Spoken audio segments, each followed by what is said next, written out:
Welcome to Straight Talk with Supply Chain Insights. My name is Lora Cecere. I'm the founder of Supply Chain Insights, and today I want to share with you the seventh evaluation of the supply chains to admire for 2020. We started the supply chains to admire research in 2012 to answer the question of which supply chains are driving improvement, outperforming their peer group, and driving value. And that's not easy to answer. So what I want to do today is share a little background. This is a 4-part series. I'll chunk it into digestible sections so that you can listen to it as you get a chance. So an introduction. What is the supply chains to admire? Well, it's a study of supply chain excellence. We look at 440 publicly traded company and 28 industry sectors. We believe that a company really needs to be compared in its peer group because the drivers are so different. The period is for the years of 2010 to 2019. We selected this because it reflects a decade of prosperity, but also it reflects that it takes more than 2 to 3 years to drive supply chain improvement. In fact, we see companies taking 4 to 5 years. Ecolab, a winner in this year's study, actually took 4 years to drive from being an underperformer to moving into the winner circle. And I'll show you Schneider Electric, who's made great progress, but not quite to the winner circle yet. So many, many years, 4 to 5 at least, with a focused effort by leadership. Now, the methodology, it's in a 7th year. We look at public reporting. We actually pull down the records through a third-party firm called Y-Charts, which syndicates all the updates of public reporting. And we look at the manufacturing and retail sectors, and we evaluate each company against peer group for improvement, and we measure that through a methodology called the Supply Chain Index that I'll share. Value, which is price to tangible book or its market cap, and performance improvement, which looks at are the companies performing above the mean in their peer group for growth, for operating margin, for inventory turns, and for return on invested capital. If a company is driving improvement faster than 2/3 of the peer group, has driven value to a greater degree than the peer group, and is outperforming on the portfolio of metrics, again, of growth, operating margin, inventory turns, and return on invested capital, then they become a Supply Chains to Admire award winner. However, it requires us to go through each of the steps. So why the Supply Chains to Admire? Well, our goal is to define an objective measurement. We do about 20 research projects a year, quantitative projects, and we're trying to find which things do companies invest in that drive value. And you can't really do that without having a good measurement of value. We want to help supply chain leaders to benchmark what they're doing against the competition to be able to set reasonable goals. You know, a chemical company won't be a Dell, and likewise, Dell won't be Amazon. So what we want to do is help people to understand what is the potential of an industry within their sector. And we also want to find how fast can companies drive year-over-year improvement. People want to know, how do I get from A to B, and what does it look like? And so we're tracking that. And also, many supply chain leaders have a hard time having a good discussion on supply chain excellence with the financial team. The financial team will think that supply chain excellence is all about the efficient supply chain and the lowest cost, when really it's about balance. It's about balance of a portfolio of metrics designed to fit the strategy, and it requires the ability to have a great discussion with finance. And so this methodology is designed to help you do that. And we want to build a standard that's data-driven and allows us to think hard, because we believe supply chain excellence is defined by a supply chain that's resilient, having the ability to have consistent year-over-year results, and weather market factors, weather downturns, weather upturns.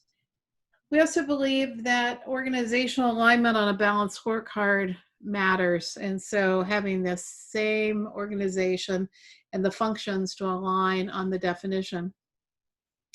Outperforming the peer group against the key metrics, driving improvement, and delivering value. So this is why we actually invested in this methodology, was to get at these factors for companies for supply chain excellence. And we'll never be able to see their internal books. We won't be able to answer questions about customer service because a good data source doesn't exist. But what we're trying to do is take the data that is readily available and try to draw as much from it as we can about the definition of supply chain excellence. So before we get started, let me just start with, a realization. When we start to exercise, the guy that has the most to lose, like the guy with the red headband, will drive improvement faster than the guy who's really invested in improving performance, like the guy on the left. And so improvement will happen fast if you have a lot to lose, but improvement for the guy who's really good is incremental and small. And so improvement will happen faster initially and then slow. And performance is hard to keep a company outperforming a peer group more than 3 years. So when companies drive improvement to reach the winner's circle for performance, they've got to invest in a new way of doing business or a new type of process to stay in the winner's circle, because it's tough and it takes 4 to 5 years to get there, and the balance requires an ongoing strategy. So the balance scorecard we use for the supply chain Studmeyer is growth, profitability or operating margin, inventory turns, and return on invested capital. And we didn't just one day wake up and say, we think these are the metrics. Instead, we took 150 different metrics and we worked with Dr. George Runger at Arizona State University. And we looked at past data to look at what combination of metrics gave the highest correlation to market cap. And this was done about 2013 and on data that was 2006 to 2012. And we tried to find what was the best balance scorecard. And this is where George and I wound up: growth, profitability, cycles or inventory turns, and complexity, which would be return on invested capital. We wanted to avoid any complex metrics, compound metrics like cash to cash, which is a combination of days payables, days receivables, and days of inventory. Instead, what we wanted to do was to look at simplistic metrics that everyone has and can relate to and could help with the balanced portfolio. So this measurement is a study of improvement, looking at value and looking at performance. And if you're able to drive that, then you'll be in the winner's circle. We start with an orbit chart.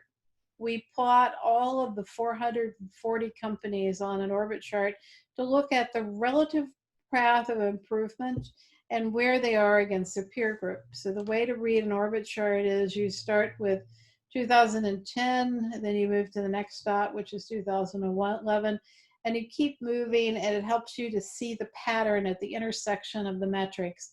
If you don't plot the patterns on the orbit charts, you won't see the patterns. And then we compare the individual companies to their industries to be able to look at the patterns of the industries. And so you want to be able to have the company outperform the industry, which if we take Schneider Electric and the diversified peer group, you can see Schneider Electric is at parity in the peer group for operating margin, but below the diversified industries for inventory turns. So inventory turns you want to be high, and what's happening is Schneider is slightly under that. So this method of driving improvement is what we call the supply chain index.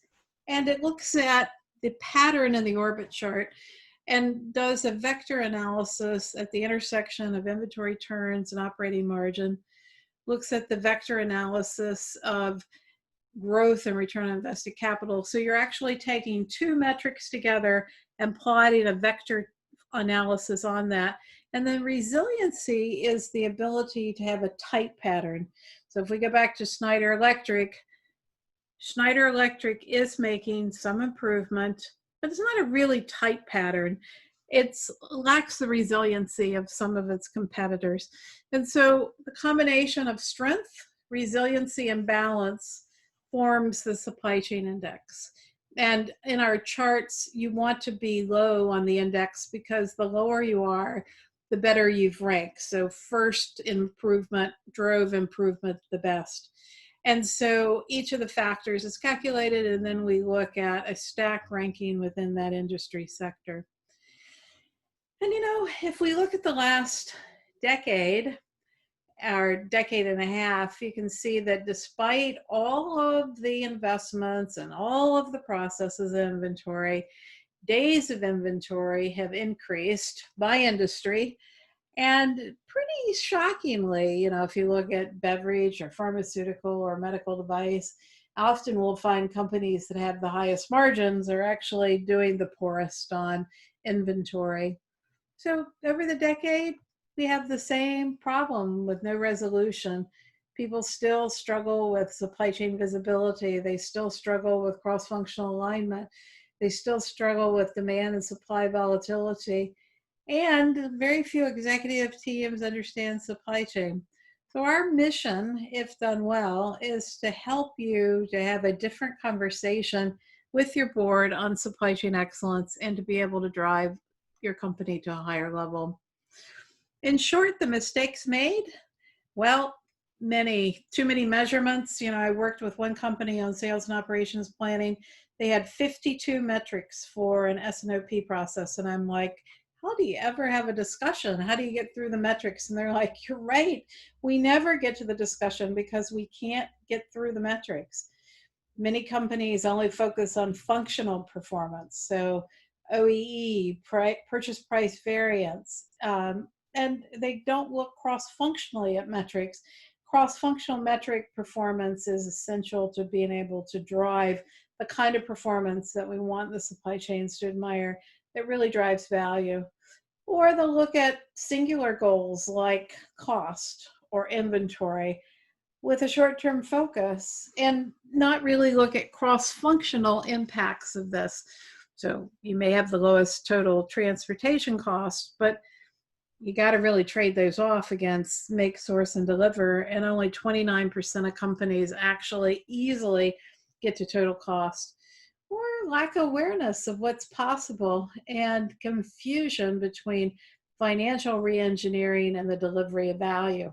Financial reengineering are things like business process outsourcing or tax efficient supply chain or lengthening days of payables. Yes, it may improve balance sheet results in the short term, but over time, it does not create value. So that's the preamble of what the supply chains to admire methodology is, a little bit about what's happened over the last decade. Next, I'm going to announce the winners and then go through each individual process segment. So until next time, it's Lora.